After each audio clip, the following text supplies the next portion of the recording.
In this video, we're going to be talking about how to recover a locked Snapchat account in 2026. So let's just get straight into the video. So there are two ways you can go ahead and do so.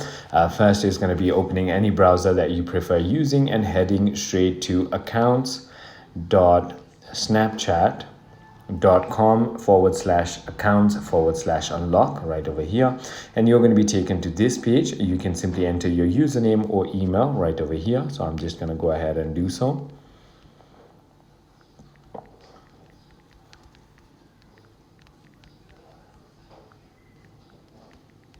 And then click on next. Once you've done that, it's going to ask you for your password. So simply go ahead and enter your password.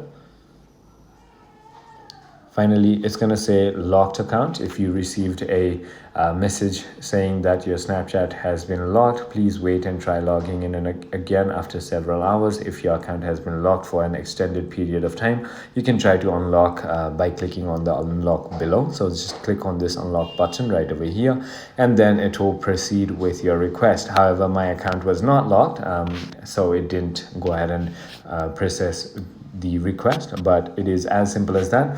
I hope this video clarified everything for you. If you have further more queries, feel free to comment down below, and I'll see you on the next one.